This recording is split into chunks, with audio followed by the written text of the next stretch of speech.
Call the meeting to order. Need a motion to approve the agenda. So moved. Agenda. I'll second. All those in favor? Aye. Okay. Meeting agenda has been approved. Action items, the first item, Mr. Carnes, appointment of a citizen member to the local finance board. Thank you. Good morning. So the first item is to appoint a local citizen member to our finance board. GASB 45 established the standards for accounting and financial reporting for our OPEB, and we began funding our liability in 2012. Also in 2012, the board approved membership in the VACO VML pooled trust. Part of the state code requires that as a member of the trust, we create a 3-member local finance board. The members currently consist of your general manager, your deputy general manager, finance, and the other requirement is a citizen of the Commonwealth. The current citizen of the Commonwealth is Mr. Joseph Mason. He is employed as a senior vice president at Davenport Investment, and he has been serving on the board for quite some time, and he is willing to serve another 2-year term, which will expire November 30 of 2024. His resume was attached to this item, and if you have any questions, I'm happy to answer them. If not, the recommended motion is before you. Have any questions?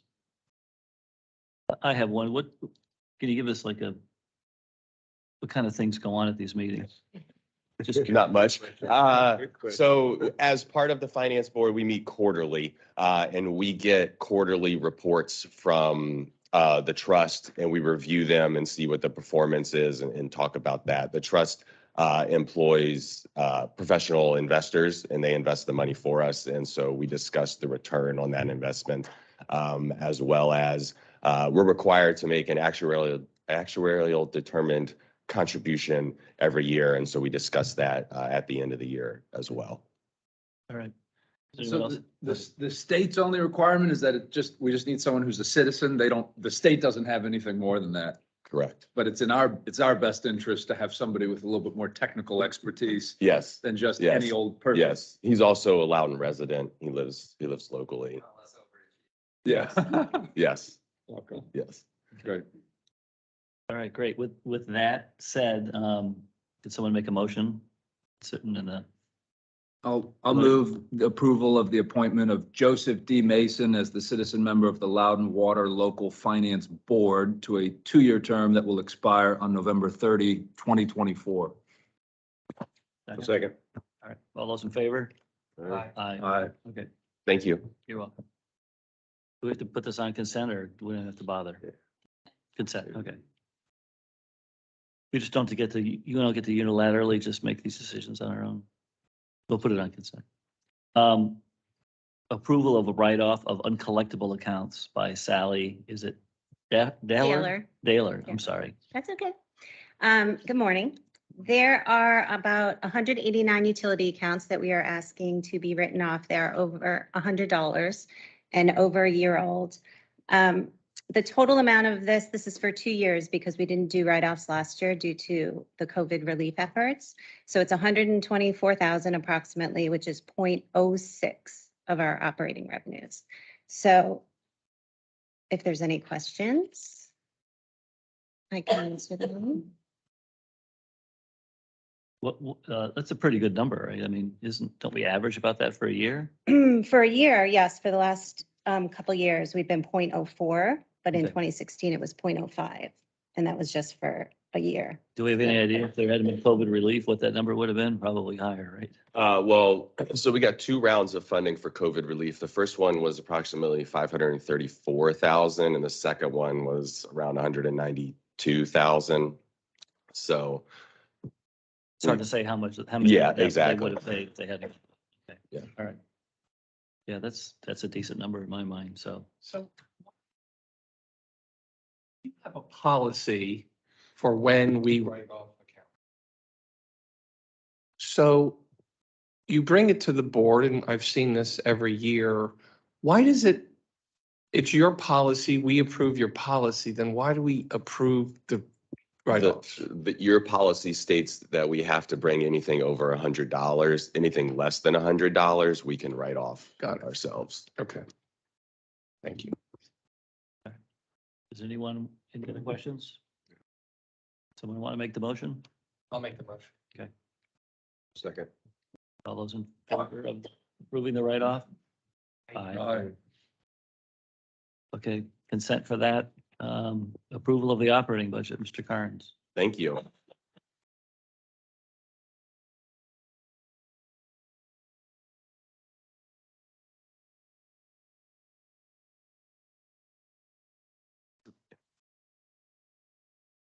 No, the operating budget. Got it. Thank you. Thank you. So today we're seeking your endorsement of the 2023 operating budget.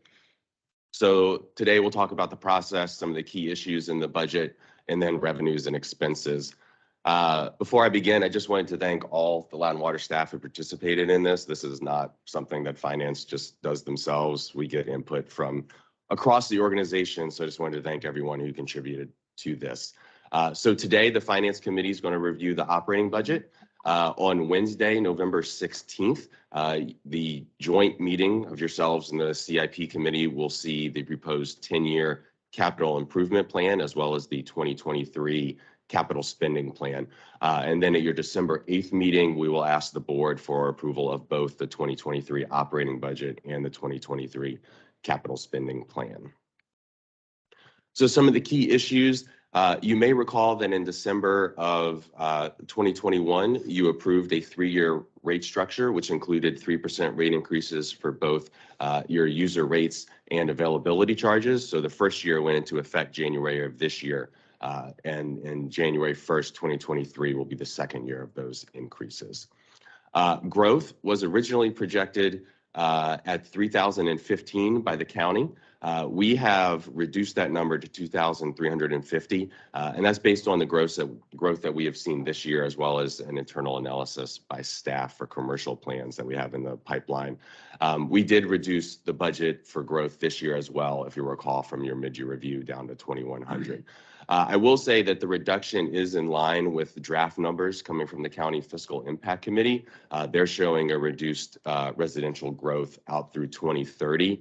However, they are showing that growth will now last through 2050. Previously, they were stopping at 2045. So those numbers aren't approved yet, but once they do, we'll start factoring those in to our different models going forward. One quick Mhm. question. I noticed, I mean, if we're saying we're going to do 2144 ERCs this year, we're projecting more ERCs next year. Right. How do we gel that with, and again, we don't know, Mhm. but if there's a recession and all these indicators as we're looking forward, I'm going, I don't know that we're going to get the growth we had this year, next year, it might even be less. I don't know. Yeah, so what we've looked at historically is kind of what our percentage of connections are with data centers, and it's been 40 to 50%. And so we kind of looked at what the data center connections look like for next year, and then added another 40, 50% to that to get to this number. So that's how we came up with the number. Yeah. Okay. But then if we did that previous year, how did we end up so far below? We didn't do that for, are you talking about last year? Yeah, when Yeah, so last year, we typically just use what the county Right. gives us. But as we can see this year, it doesn't look like we're going to meet the county projections, and the county themselves are reducing their projections going forward. So the approximately 600 reduction matches what the 2023 reduction the county is proposing as well. Has the county ever been accurate with their forecast? Yeah. I mean, I feel like we have this, it's Groundhog Day. Every year we talk about how they're, they miss it all the Mhm. time, but we can only benchmark we have. So Yeah, we kind of correct. back into it based on that. But Mhm. I mean, I'm with Mr. Campbell. I mean, it's hard to imagine that we're going to exceed our ERCs next year. I know it's inexact science, and I know we have a mid-year update, so we can always tweak it like we Right. always do. But Right. just for the record, I agree that, I mean, new home sales are collapsing, existing home sales are collapsing. So it's just, I think it's going to be a challenge, and as long as you guys are aware of that, Sure. I'd like to see that number as conservative as we possibly could make it. And if that's what it is right now, Mhm. that's fine, but just so you know. Thank you. So total revenues are projected to be 161.6 million. That's a 5.3 million, or just a little over a 3% increase from the 22 adopted budget. Your operating revenues specifically are 119.8 million, and that's your user rates, fees and charges for plan review, inspection review, and the like. And so that does anticipate the 3% rate increase, as well as new customer growth. Yes. So on the sale of water, we have a 6.5% increase. I know 3% of that's the rate increase. Mhm. Where's the other 3.5% come from? Customer growth year over Okay, year. so it's back to that growth Mhm. assumption. Yep. Now, have we seen any drop off, or do we anticipate any drop off in the actual sale of water per customer? Well, so when we do the rate study itself, when we do new customers, we assume, I think it's like a 1% decrease in water usage. So we are assuming that new customers use less water year over year going forward. Yes. And then do we think inflation might cause household psychology? I know this is getting in the weeds Mhm. kind of, but it's reasonable to assume that if inflation continues to be strong through next year, that people are gonna look for ways to cut back, and maybe they're not gonna run their sprinklers. So maybe I can see at the end of next year saying, boy, we sold a lot less water Yeah. this year. And then you say, oh, duh, because, everyone's hurting. So I don't know whether we've thought of that, but I just saw that 6.5% increase and thought, how are we gonna Sure. get there? I would just say we haven't seen it this year. All right. Yeah. And if it did decline, we would have some decline in expenses as well. Correct. If we're not producing as much water, then our chemicals, electricity, our payments to Fairfax Water, DC Water would also be. So do you ever model? Okay, so we're gonna approve a budget. We approve a budget every year.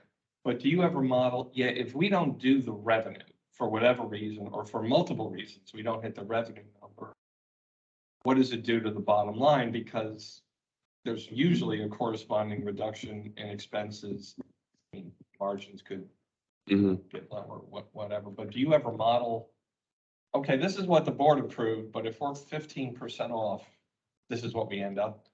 Yes, when we do the 5-year plan, we run several different scenarios, including what if we don't get 2,100, 2,500 ERCs? What if we only get 1,000? What does that look like? What if? Because ultimately, what it's the bond rating that Right, yes, and so that's where we do it. We do it in the 5-year plan and look, so this is the approved budget. What if we don't get okay, close to this? What happens? okay. Yes.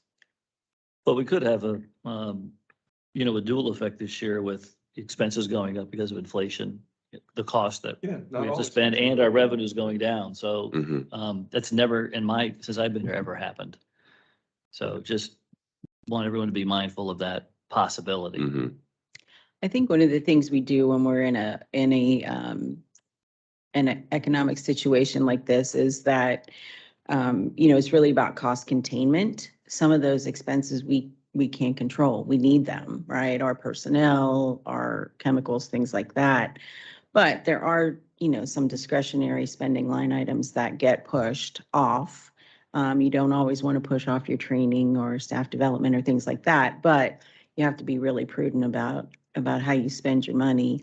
And the other thing is the way our rate model is set up, the board has been very fiscally responsible in establishing a repair and replacement fund. And so what would happen in the event that revenues were not, didn't meet the target, but our expenses were still, weren't in line with that, it's a reduced contribution to your repair and replacement fund. Again, you don't want to do that, but I think that you've allowed yourselves the flexibility to be able to let that happen for a year if that's what needed to happen. Brian, I remember when we were trying to get all 3 rating agencies to get AAA, I think it was Moody's, one of the concerns was their ERCs. We're still heavily dependent on ERCs because they're volatile until we get our operating revenue kind of, consistent. When that happened, we got all 3 rating agencies to AAA. What are some of the factors that impact that rating? They're looking at that. They're looking at our coverage ratios. They're looking at our, do we do an asset management program? The 100-year plan out. They look at our 10-year CIP. They like to see things move through the 10-year CIP. They don't like to see huge jumps, all of a sudden we got a $300 million plan for next year when last year we said it was going to be 100 million. So the fact that you have policies and you approve write-offs and you approve budgets and you see financial summaries every month, those types of things. Okay, thank you. And so the non-operating revenue is made up of your availability charges and investment income. And so as we mentioned, we are showing a reduced non-operating revenue because of the proposed reduction in ERC projections for next year. Total expenses is a little under 160 million. That's a 4.4 million increase, or just under 3%. As Carla mentioned, we're seeing increases in chemicals and electricity due to inflation and fuel surcharges, as well as just general system maintenance costs and personnel expenses. Your operating expenses, so excluding depreciation, are 183.5 million. And so that's mainly your personnel, contractual services, which includes your payments to Fairfax Water and DC Water, and then the chemicals and electricity and things of the like. And so that's a $2.3 million increase from your adopted budget last year. Depreciation is 66.3 million, and that's a $2 million increase from last year. And your non-operating expenses, which includes principal and interest on your debt, is 10 million, and that's flat from last year. So a little bit more about expenses. As we mentioned, it's a $4.3 million increase overall. Your personnel is showing a $1.2 million decrease. Yes, and that is because if you may recall, last summer you approved the new Medigap plan for folks when they retire and are over 65. And part of that was we had to take a one-time expense hit for that new liability. It's non-cash, but it was included in your personnel budget for 2022, and that was $3.4 million budgeted. And so that's why you're seeing a decrease there, because that 3.4 million is no longer included going forward. So if you took that out, it's like a $2.2 million increase year over year for your personnel. Yeah, because we approved the increase. Yes, you also approved an additional approximately $500,000 this summer. That's what it was. For increases for staff pay, correct. So that's going to go away next year. We're not going to see an actual real personnel. Correct. number. Yes, your 2023 number will be more of an accurate look at what your personnel costs are. Contractual services are increasing because of Fairfax Water payments, DC Water payments, their costs are increasing. Your materials and supplies, as I mentioned, chemicals, we've seen significant increases in our chemicals because of their cost and just fuel charges for getting them here. Also, inventory has gone up where the equipment costs more, and we're also keeping some more things in inventory due to supply chain issues. The other services and charges, that is pretty much all electricity costs. We've seen our rate increases for all of our facilities, and so there's the increase there. And then, as mentioned, depreciation, 2 million, and principal and interest flat. So as Carla mentioned, there's really no discretionary spending in here. All the increases you're seeing are things that we have to have: chemicals, electricity, and cost to Fairfax and DC Water. So I'm happy to answer any other questions that you have. And this is the motion. And just to note that this will go to your December board meeting, not November. Okay. So this will be an action item on the December meeting. Correct. And so we're not really affected by natural gas prices, or we got the diesel that we use for the generators? And Yes, we do have some, but it's not a lot. It's mostly negligible. Okay. All right. Does anyone want to, if there's no more questions, does anyone want to make the motion? Make the motion. I move that the committee endorse the 2023 operating budget as presented and forward the budget to the board for approval in December. Second. Second. All those in favor? All right. Aye. Thank you. Thank you. Okay, an asset management program update by Jessica. Can you hear me good? Okay. So yeah, today I'm going to provide an update on our asset management program as an informational item. The last time you received an update from me was about a year ago this time. So we'll have some updated information and kind of a new spin on the presentation for this year. I'll figure this out in a minute. Middle? Yeah. All right. So I want to share this report as kind of the basis for where I'm going with this presentation today. So American Water Works Association puts out a survey every year to all utilities across the nation to just understand what's going on. What are the concerns that utilities are facing? What are your challenges? And a whole lot of other information. But one of the main things that they're looking at every year is, what are those top challenges? And they're providing a report on just letting everyone know what's out there, and they're going to be putting together programs to help address that as well. Earlier this year, they released the 22 report, and they shared the top three infrastructure and financing challenges. And the number one challenge on that list for all utilities across the board is renewal and replacement of aging water and wastewater infrastructure. So that's kind of where I want to go today, is talk about how we're proactively addressing that. And we've been addressing that issue long before the survey was released. It's something we've been focusing on. And you'll even recall from our strategic plan that this is really all over the place in the plan. The sustainable infrastructure strategic goal that we really live and die by for the asset management program is solely focused on proactively protecting our infrastructure for the future. So I think we're doing really good with this and really with all of them, but I'm going to focus on number one for today. So I'll kind of break this up into three sections. One will be our kind of our linear water infrastructure. Then we'll do the wastewater and facilities and kind of talk about what we have and what we're doing to address those challenges. So starting with our linear water infrastructure, these are just really some stats to share. We have over 1,400 miles of water main in the system. The average age of our pipe is 18.9 years. We have over 47,000 water valves that we maintain and use to isolate the system when needed. And the big number I want to point out here is the 70.6 miles of cast iron pipe. That's really going to be our focus. So cast iron pipe the expected life of cast iron pipe is kind of between 55, 65 years is the industry expectation. So that is the aging water infrastructure that we have in our system. And given where we are in the kind of the history of Loudoun Water and how old we are, we're kind of at that point for some of our earlier assets where we've reached that expected end of life. Doesn't mean it's just gone, but it's, the expected life. And the map on the right shows our water pipe in the system.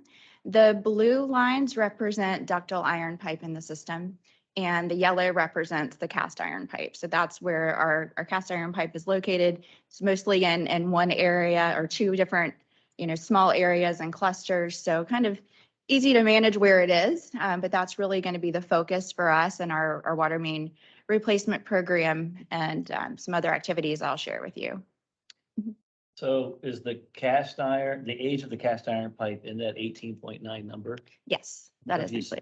If you strip them out, do you know offhand what our cast iron age is Yeah. versus our ductile iron? Most of our cast iron is expected to reach end of life in the next 10 to 15 years. So it's much older. So 50 years right now. Yeah. As I recall, we had already started replacing some of the stuff in Sterling Sterling and Countryside. We did a couple miles there a couple years ago, I think. Yeah. We have one project that's hoping to go to construction soon in Sterling, and we've got our pile up ready to go of the next projects that we think should be addressed. But yeah, we're just now getting started. I would say we've been focusing a lot on valve replacement because that helps us to reduce the service disruption to customers if there is a break, and sets us up for water main replacement to reduce disruption as well. So there's been a lot of focus on valves, I would say, for now, as we're kind of setting ourselves up for success. And I also wanted to point out our annual break average, which I think is really worth noting and just kind of, it helps to, I guess, relieve any, concerns about where we are compared to industry. So AWWA average breaks kind of standard that they have is 20 breaks per year per 100 miles. We are at 1.8 breaks per year per 100 miles. So we are far away from being, anywhere where we need to be overly concerned. But we are at we're at this prime spot where we've got to take advantage of this opportunity because we don't want to get there because that's when things get really complicated. So we want to keep that number as low as we can, knowing that breaks are going to happen. Some things are out of your control, but we don't want that to get out of control. So that's what we're really focused on from the asset management perspective, is keeping that number as low as possible. Jessica, one other question. This map kind of shows north of Dulles and Sterling and such. Thinking of just South Riding, Dulles South, Dulles Airport. Is there any cast iron in those areas? Those are some of the older areas in the county too, but Yeah, I'm not so much. I don't believe so, Mr. Yeah. Campbell. Okay. This is truly the concentration of cast iron in the Just system. Sterling, really? Mhm. Okay, great. Thank you. Yeah, and when you look at our break history, that's where the majority of the breaks are is out there.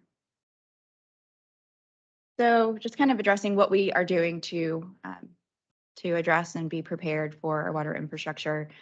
So we're taking any opportunity we can through preventive maintenance activities to assess and document the condition of the pipes we have. We have main breaks. We're obviously going to record that type of information. But I've shared with you all before our hydrant flushing program opportunity to identify issues.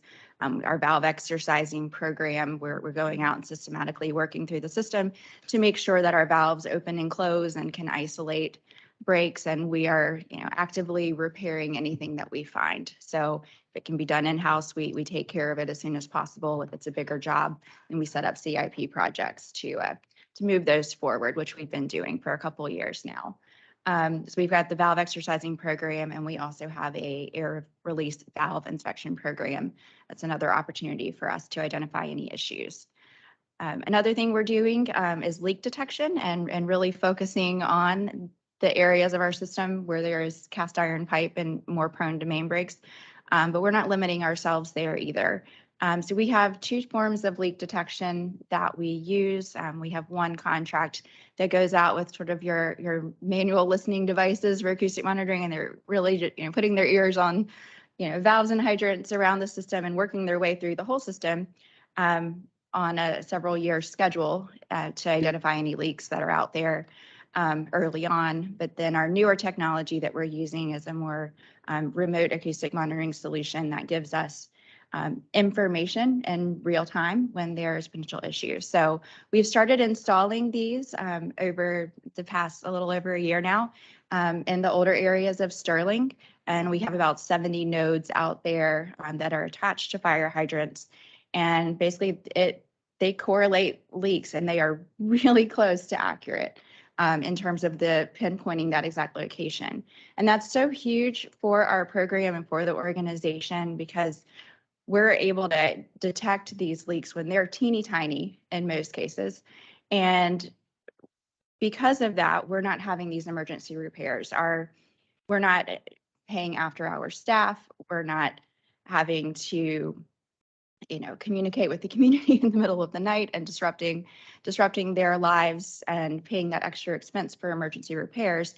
We're able to plan and schedule the work that needs to be done before it becomes some big issue. And I mean, it really is very accurate, usually within 5 feet of finding the leak. So the amount of digging we're having to do in the roadways is minimal. It's a huge savings for us. And I think it's just really exciting not to get caught off guard. So that's been a great success for our program as well.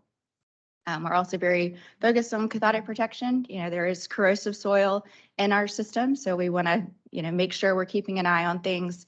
We have test stations throughout our service area, and we have a contractor that goes out and they take all the measurements and let us know if there's any concerns with how well protected our pipe is. So we're kind of doing that externally, and we're also constantly looking at how we specify materials. So like we're looking through the engineering design manual and the materials that we specify to make sure that we're specifying the right types of materials to reduce the amount of corrosion that could occur in our system. So always looking at new ways to address issues that could come up.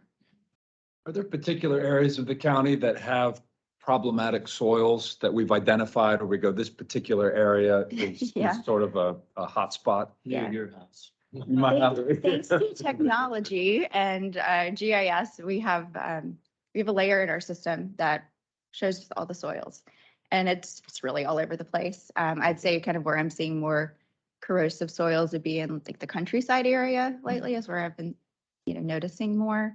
But it's really just, it's real patchy. It's all over the place in the county, and you can be on one street and have corrosive soil and then the next street over is just fine. Is there a particular element in the soil that's reacting with the iron? Oh boy, that's getting above I my don't know. scientific. Yeah.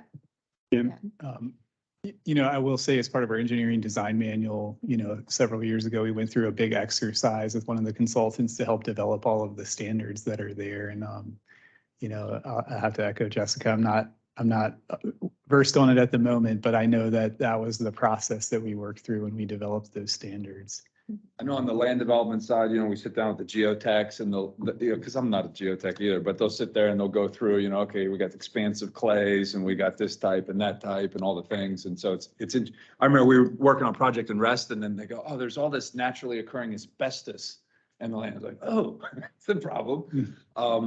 I didn't even know it was naturally occurring like that, just in the soil, doing construction. But so that's the only reason I ask is I'm just curious if I'm looking at jobs in the future, there's some land development activity. And it's like, oh, you got 37 B soils there. And it's like, oh, that's very corrosive. I don't know. I don't know what's interacting with the iron. That's interesting. I've always thought of it as sort of an internal thing to the pipe. And I know we have the chemicals and we flush, and I've always thought of it kind of internal, not so much external to the pipe. Yeah, I don't know all the science behind the soils, but there is a matrix that you would follow where you say, okay, you're in this classification of soil, you need this type of cathodic protection and so on. So what do we do to protect the pipes? Say it is corrosive soil. What do you do? Bonding joints on the pipes.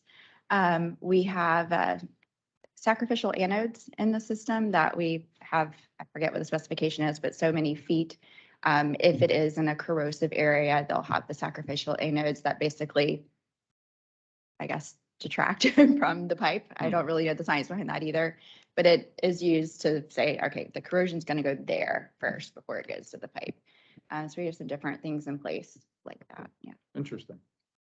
Thank you. Sorry to go too into the weeds there. But Got to brush up on my corrosion We need science. we need a study group on that. it's just an interesting thing, at least for me. I don't think about that very much. You think about leaks, you think about some of these other things, but you don't think about corrosion of the pipes as much.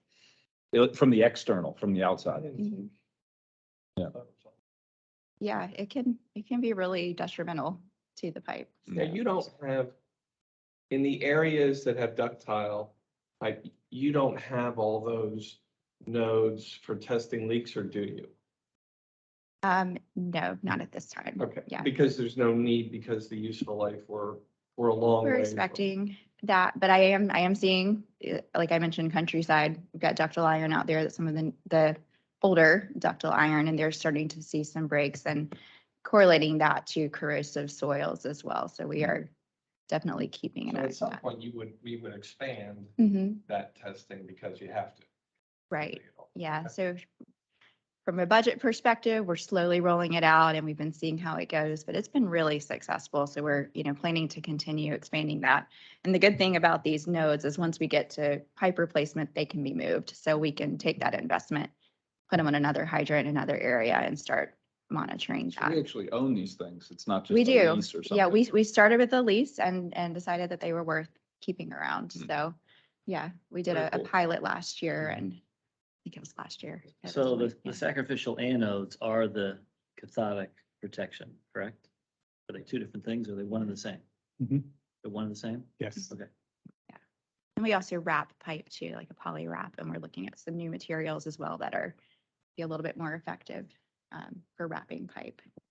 It's not just the joints, it's also the trunk, the main part of the pipe that's subject to corrosion.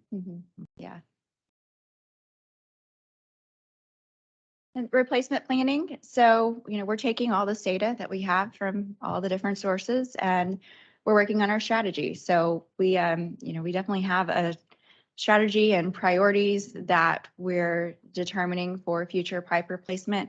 A lot of that's based on age and material, specifically on break history, number of customers that would be affected in a service disruption, any critical infrastructure that's nearby and so on. But we think we have a pretty good handle on what that should look like and in what order that should occur, mostly based on our cast iron pipe where we've seen most of the problems. I did mention we had that one area in Countryside that we've started to notice, so we'll probably have that built in the near future too. On the wastewater side, I'd say we're in pretty good shape here. We have a little over 1,000 miles of gravity main and 56 miles of force main. Average age of the pipe, 21.2 years, and we have close to 30,000 manholes that we are responsible for. So the map that you're seeing here is really just more informational. There's not big areas of concern to point out like there were on the water side, but kind of color coordinated, the three most commonly used materials, the green being PVC, that's what we use mostly now. Orange is asbestos cement. And then I forget what the purple is because I can't see it. Reinforced concrete, yeah, put me on the spot. So that's some of the older stuff that we have out there. But that's kind of, where everything is in the system. Why 3 different types? Is it just, There's more Technology than change. that. Oh, I'm sorry. just curious why there's 3 different types? Is it just change over time? Change over time. And you can see the graph at the bottom shows what we were specifying early on to Mhm. where we are now. So that's kind of a chronological installation. So PVC has become more of the standard at this point. Yeah. I was going to say, I think one thing worth noting here, calling the previous slide, we look at break rate metrics versus industry average, as a sort of health check on our system. And when it comes to the wastewater infrastructure, you have metrics like I&I, wet weather, performance of the system, which we see as being very low compared with our peers and in the industry average as one of the primary metrics. And then the other one is sanitary sewer overflows. And those are extremely rare in our system, both on sort of the gravity collection system side and with the number of lift stations we have in the system. Occasionally our SSOs have been triggered by some sort of mechanical failure at a lift station and things of that nature, but they are very few and far between, maybe 1 per year, sometimes not at all. So just thought that was worth pointing out here. What's sort of the standard metric? Is it like a percentage when we compare I&I? It's a percentage of flows, or how do we? Yeah, it's like a proportion to dry weather versus wet weather flows. And so what approximately is our I&I as a percentage Peaking then? factor. I'm just like, I knew who to look to. okay, about 7. And then, so maybe like the industry is what do we have it's in Hamilton, it's 30%. Increase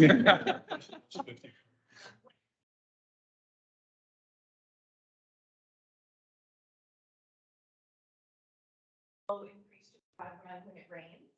Our peaking factor is about 1.2, right? I know treatment plants that it's 2 or 3, so it is always astonishingly low. How little extra water comes in compared to others. It feels like a hot sauce. But in terms of that, we are 50% lower. And then we recently just did a sewer study on the Potomac interceptor, so we got to see our breakdown of what Alton was talking about I&I in the modeling factors that they use compared to Fairfax County and WSSC. It is higher in these older areas, but overall we were the lowest. All of them, sorry about that, due to the age of our system, and I think also just the care and attention that we're showing. And really the nice thing about the Potomac Interceptor study was everything that they told us we already knew. through the work that asset management is doing, we're like, yep, we're on that, have a plan. But it was nice to see compared to our peers that we were in that lowest class. Oh, that's awesome. That's great. Thank you.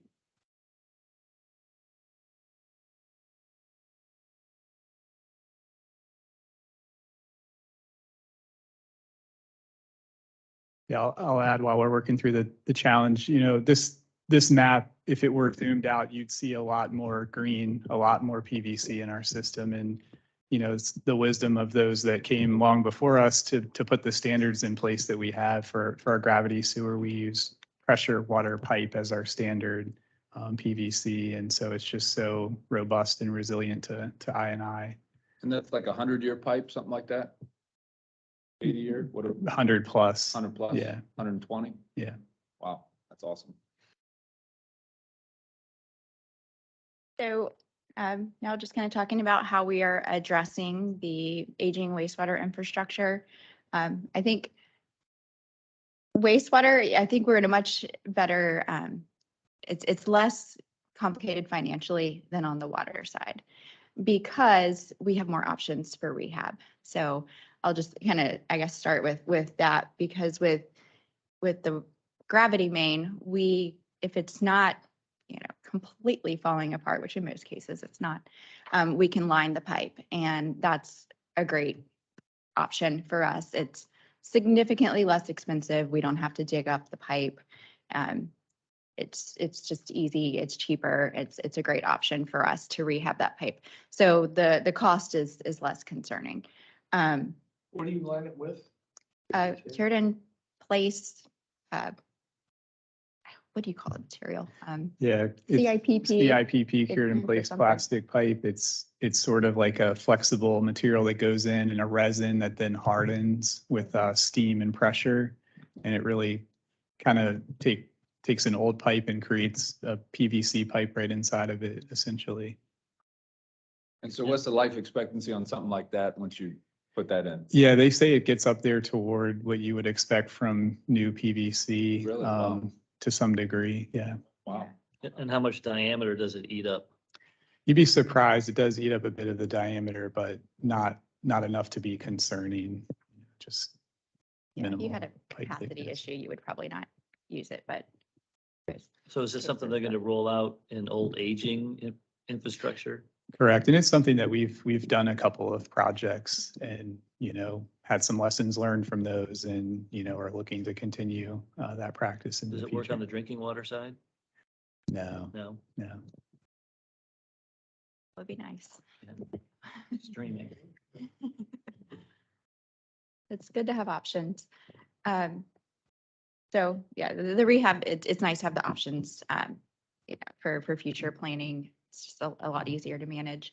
But kind of some of the things that we're doing now, condition assessments, we have a pretty good sized team in our operations and maintenance division called our CCTV team, and they're going out and they're surveying all of the gravity main in our system. They're just working their way through the pipes and hitting up, you know, older, more concerning areas more frequently than others. But they follow an industry standard, NASCO's PACP standards, as they video the inside of the pipe. So they put the camera down in one manhole and it comes out another, and they're videoing the pipes and they're identifying any defects or other concerns that are out there with the pipe. So we've got that method of condition assessment, which is really the best information that we have, because like Alton said, we don't see SSOs very often and we don't want to wait for that to happen. So this is a great way to identify early any issues that are out there. How does the camera travel down the pipe? Anyone knows? It's robotic, so it's basically, you know, tethered to the truck and powered, and So it floats, or it just, I It's mean, on how does it wheels. make it? typically flows low enough that it's just sort of, you know, it's a wheeled They just push it? mechanism and it Essentially, just they drives force it? along the pipe. Oh, it drives, got Mhm. wheels? Mhm. It's really fascinating. I want one for Christmas. If you'd like to come do a ride along, you know, let us You can know. sit on the vehicle You can itself? probably control it. That would be cool.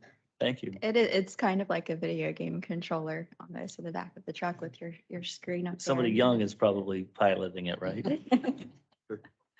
Yeah, it's a really cool technology. And all the video gets recorded and saved, and so we can go back and, review all the footage and look for trends and things that change. It's amazing. But that's really our primary method of identifying pipe that needs to be lined, or if we can patch, little defects in place too. So that's another option. So we're constantly keeping an eye on the gravity main, I&I reduction. We're flow monitoring when we have areas of concern. We have a manhole check program where they're, literally going out and popping on the lids, looking in, seeing, what's going on. Are there any leaks out there? We started specifying different materials to reduce I&I. So if you have a manhole in a floodplain, we can replace that with a composite material that will essentially not have groundwater leak into our system. And we don't want I&I because we have to pay to treat that I&I. So we're, constantly looking for, any sources of I&I that are there as well. So we're really using all of that information to help us come up with our rehab plan. We do have areas that we've been, documenting that we know are of greater concern. And when we see them, we're going out there and videoing them more frequently to make sure they don't become big problems. But we have, a pile of what we think we should line next to extend the life of those pipes. So a lot of fun on the wastewater side. So now getting into facilities, we have a bunch of facilities. I think it comes to a little over 150 when you think about the different shapes and sizes of facilities. You all are probably most familiar with, the water treatment plants. We got Trap Rock, we got Brad Run, but there's also community systems out there. There's pump stations. We've got reservoirs and dams that we're responsible for, sewer vaults, and water PRVs out there. Just a lot of different facilities that we're responsible for. But kind of the bigger number that you'll see here is the individual equipment. So while individual equipment is, much lesser in value, it does add up. And it's something that we put a lot of focus in to making sure that we are maintaining that equipment and getting the useful life out of it that we expect. So over 15,000 pieces of equipment that our teams are responsible for. Jessica, what's PRV? Help me. What's PRV? Pressure release. Yeah. Pressure reducing valve? Reducing, Reduce. yeah. Yeah, same thing. Finance people have all those acronyms too. You're always Yeah. dropping those acronyms. I'll just call him Kendra because all these terms. How many vehicles on? I think it's a couple hundred, right? Yeah, Yeah. it's gotta be. Yeah. The trucks cruising around. How do we procure? We sign a contract with? Is it like a fleet purchase the same way? Like, Typically, we ride the state vehicle contract. oh, okay. Right. Oh, okay, good. Thanks. There's a lot of really cool vehicles out there. So No, it's actually, another thing. It's fun to go check those out. Yeah. So we have a lot going on. When it comes to addressing our facilities, I really don't think they're that old, but we do have some older ones out there.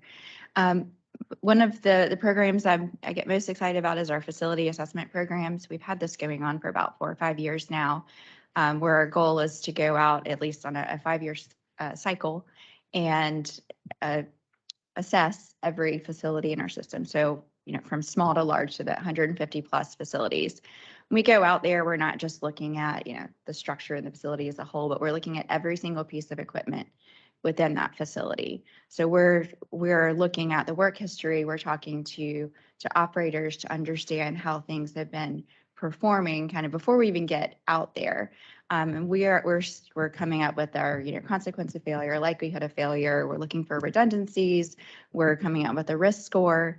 And on that individual equipment level, they're looking at every aspect of that equipment. So the physical condition isn't limited just I'll give this a 4, kind of thing. There's a score for the electrical part of the equipment. There's a score for the mechanical. Is there corrosion? We're looking at all the different aspects of that equipment. And is it becoming obsolete? Can we still get parts for this equipment? So all of this information goes in and gets factored into coming up with those risk scores. So we can look at it at a facility level, at individual equipment levels. It's a really great process for us to look at and figure out what we need to address over time. And a lot of that will be individual pieces of equipment that we're just replacing, but then you all see the bigger rehab projects and upgrades for facilities, things like that come out there. So that data really helps us to put a business case together for different improvements that need to be made. And strategic maintenance is something that we really spend a lot of time on. All of our facilities and equipment have preventive maintenance plans. Being proactive is really where it's at and what we try to focus on. And every year we have a team that gets together to really analyze how we're performing on these maintenance plans. We're getting together with what we call our work groups annually and saying, okay, how are we doing on the preventive maintenance plans that are out there? Are there ways to be more efficient? Are there things that just aren't working? Do we need to adjust the hours and the resources that we're scheduling to get that work done? And we're constantly trying to improve how we go about preventive maintenance, and also looking at things like what's the cost to purchase equipment versus the cost to maintain equipment, so we can make better decisions. Are we paying more to maintain this than we are to just replace the thing? And just using all of that information to help us come up with a replacement strategy or repair strategies for the equipment and the facilities that we're responsible for. That's such a great practice. When we do, when we did whatever our most recent sort of self-assessment was, and we go, how are we doing? Were there any things where it was like, okay, here's the top 2, just or 3 or whatever things where it's like, oh, well, you know what, we could do better on this or that. Or was there any low hanging fruit or obvious things? Just a lot of tweaks to plans. I would say most things were like, okay, well, we don't need to go out, to this facility, every week. We could change that to monthly or, every 2 months. And then a lot of like hours adjusting. So, planning and scheduling the work is really important to us, and being able to get the most work done that we can. And if we don't schedule our hours appropriately, we're not going to, meet those goals. So a lot of tweaks on that side, I would say. This is the first year we've been doing a real thorough analysis like that. So it's something that we're hoping to be, really improving on. Such a over good time. practice to just even the fact that you're doing it's excellent. So many people Yeah. don't, and it's such a good practice to go, okay, nobody's on our back right now, but is there anything we could be doing better or whatever? It's such a good Yeah. practice. Honestly, Just to comment on Broad Run, we were the first big plant to get the full assessment. And so when I got the dashboard, there were like 2 things in red, and I was really excited to click on them and see what they were, right? Like, what are these? And they were really small, right? It really brought out that there was a couple of electrical HVAC items that had rose to the top. So it was almost like a video game. You're like, oh, what's in red? Let's get it. It was, That's great. yeah, major kudos to IT, because these dashboards have been a game changer. I mean, we couldn't do this very effectively before because it took so long to get the reports and compile the data, but now we have a report we can go into right this second and we can identify problems. And it's huge. It's something we just couldn't do before without an extreme amount of effort. Now it's easy. Any given day, you can find the problems, and it's really This thing's amazing. unbelievable. I mean, this asset management program is just unbelievable. I'm still blown away. You guys presented to us whatever some months ago. Or whatever. It's unbelievable. It's so cool, and it's just astonishing. I wanted I'm glad to you think share, it's cool. share also like a little side success story is, the maintenance teams that support and work alongside Jessica. Some of this stuff we've done for a long, long time, but it's become a lot more formalized with the establishment of the program. And, again, it's a team. Like Jessica and her team work side by side with maintenance. And She mentioned our new strategic plan and sustainable infrastructure and the goals therein of more preventive and predictive maintenance. And a lot of that is what you're seeing here. And we, a couple of years ago, even reorganized some of our maintenance teams to, rather than just be one large group of very skilled guys and girls that, love to fix things, but really kind of get them broken into some preventive maintenance teams versus corrective maintenance and really fixing what's already broken versus preventing that from happening. And it's been very successful, and it gets us focused in the right areas. So I just wanted to kind of give a little shout out to those teams as Yeah, I well. think that's been great, having teams that are really focused on achieving certain goals, particularly on the preventive side. You get your preventive wastewater team, a preventive water team, and they've got goals and what they want to accomplish. And we have the dashboards to help encourage that and to share that we're making progress. Can you and share the success. dashboard with Brett? He wants to look at that. It's unbelievable. I mean, well, this last. How slide, long do you have? Because we have a lot of them I know, now. one of the Yeah. days we'll do something, but So how many people in the asset management department? I know it's nebulous because you have repair crews and everything, but like working with Jessica. So within, I feel like we're all asset managers. Yeah. But, Good answer. yeah, a specific designated asset management, there are 3. And then we've got a master data team that is another 4 that supports getting all of that data together. And then we've got a planning and scheduling team that is 10, 11, 12, that are focusing on planning and scheduling the preventive maintenance. We've got our inventory warehouse that's making sure we've got all the parts that we need. So we've got a pretty good team supporting it, but for just asset management, there's 3. Depreciation schedule must be 1,000 gigabytes. As the fixed assets, I mean, staggering. Yes, there is a lot of coordination between the asset managers and the master data, making sure that we're capturing Yeah. all of the equipment Yeah. when they're changed out. So with the help of IT, there's been a lot of improvements in that process as well, making sure things are more automated instead of having to hope that someone sends an email back and forth that, hey, we swapped this, So yes, there's a lot of coordination between our groups to make sure we capture all of that correctly. It's a lot of fun, but you definitely would want to dig into those dashboards sometime. We've gotten to the point where we now have a whole catalog of them because there's so much information, because everyone's excited, and it's just really, we're doing amazing things with that. See, you So want the white not collar just stuff. us. He wants the blue color. He wants to get down to the. That's right. you can do it all. Are you able to source the materials that you need, valves, pipes and so forth, given today the supply chain issues and so forth? And if you have a break, it's like, Yeah, whoops, it's we're a 6 actually month doing, wait for. we're doing well. All right, good. So yeah, our inventory team is really dedicated to making sure we have what we need, particularly those critical supplies. Mhm. And they work with all the supervisors of the different maintenance groups, and they go through what's critical, what do we need to have on hand, and they've been increasing those critical supplies more than maybe we would normally have, just so we can make sure that we're covered. But they are constantly running reports and have, automation in place to let them know, if they need to reorder equipment, things like that. So we're actually feeling pretty good about, particularly with the upcoming, weather and Right. the winter weather. I think we're in a really good spot this year. So, I think we're panicking earlier on because we hear about everything, but I think the work that they've done to be proactive and get things ordered early has put us in a good spot.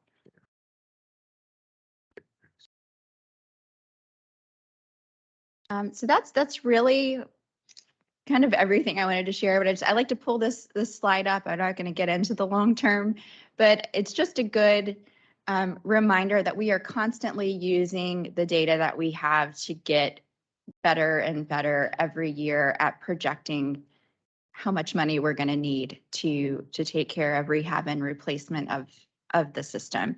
And, I've said it before, but these are not perfect numbers, but it's just, it keeps us on track to make sure that we're budgeting, we're saving, we can use this information, we're doing user rate studies and all of that, just to make sure we're not caught off guard, because that's the last thing we want to do is. Like a bond issuance in 2090. I won't be here for that. Yeah. I'd like to be on record for that. That is due to pipe increase in development. We can thank the development community for that spike, but yeah, so we're constantly updating the numbers that we have and just making sure that we're keeping an eye on things and planning. Our interest rates will be. That's the Yeah. forward curve of like 70 years. We'll have 100-year bonds. Yeah. That's like somebody in 1950 saying, you know, in 2020, there's gonna be a Yeah. bond issuance. Yeah. You know, I mean, that's just amazing. Yeah. But it's so good. It's so the right thing to be doing. And, you know, Mike Beardsley, you know, I love how he says, you know, we want a healthy sense of paranoia, you know? Not a bad paranoia, a good paranoia. And there's an element of that here where we're showing initiative. We're thinking, what's gonna go wrong before it goes wrong? It's just such a good thing, even just culturally, that we're thinking and we're there. I know we're there on the sewer stuff too. The whole thing, just looking, a healthy sense of paranoia, such a good thing. Yes, we're finding more ways to get paranoid every day. Yeah. But it's It's so good though. Really- It's so good. thanks Way to to go, technology. But a lot of great stuff out there. So thanks for letting me share an update with you guys. Thank That's- you. That's great. Really Thank you so good. much. Yeah. Appreciate it. And it is great stuff. Yeah. All right, on to the next information item. That is the quarterly investment review by Mr. Carnes. So this will be for the quarter ending September 30. The total portfolio at the end of September was a little over 305 million. And you can see the breakdown there. The liquidity, most of that's in LGIP. We're essentially using that as our less than 1 year investment tool at this point. Commercial paper is very hard to come by right now. The trends, as you can see, our yield has skyrocketed.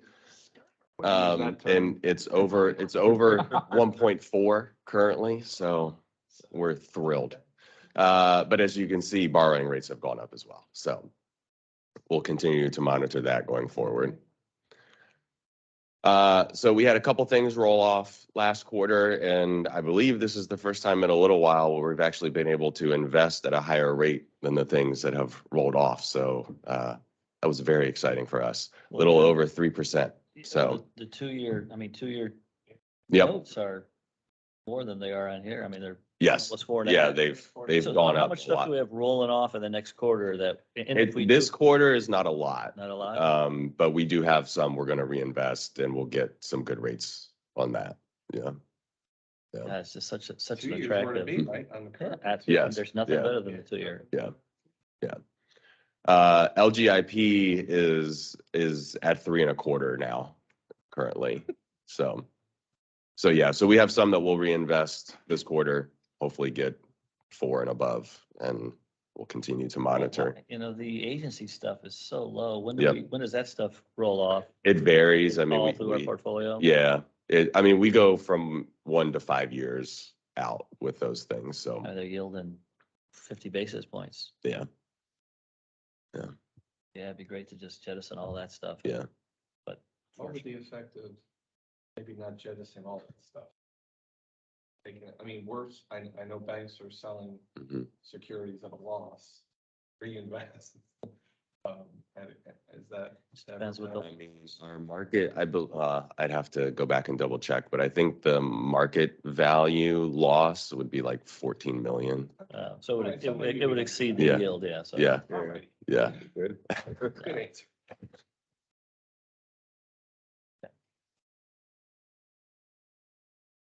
So that's all I have for that. That's it. Anyone have any questions on our portfolio? I still don't see any stocks in there. Yeah. I know, You gotta change the code for that one. I know, we had talked about I that. knew that would, Right now. I knew I would poke the bear over here with that comment. It's the All right, very right. long term, but Thank Right, you have to keep a certain percentage in safe. Yeah, Investing there- agencies. there- Yes, and then don't know if, I can't remember off the top of my head, but yes, we have percentages of how much we can invest in each. And then even within, like agencies, you can only invest. a What's the certain- longest term maturity you're allowed to hold? Five Five? years is the longest we can Okay. go. All right. No need to change that now. No. Yeah. All right, thank you, Brian. The monthly financial summary, Sally?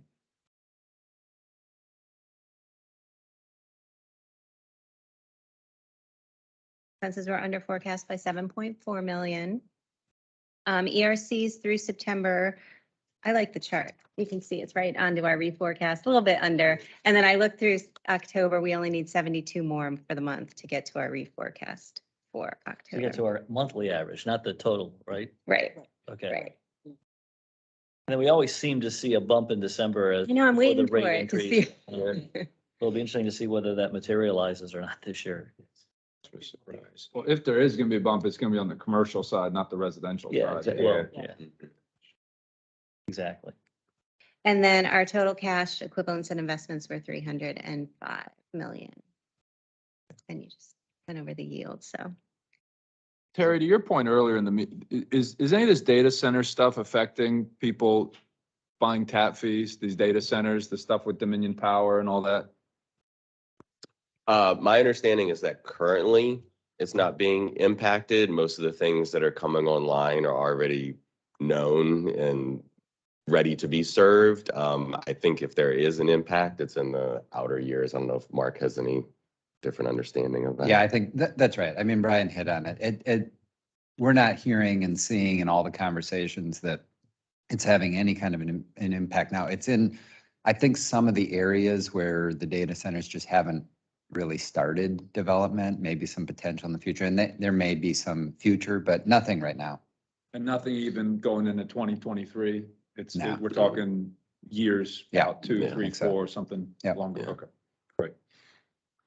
Hopefully by then they've sorted it out anyway. I just hope it's true. I mean, a lot of times, you know how it is. They say there's nothing, there's nothing, there's nothing, there's nothing, and all of a sudden there's something. So, Like Right. transitory.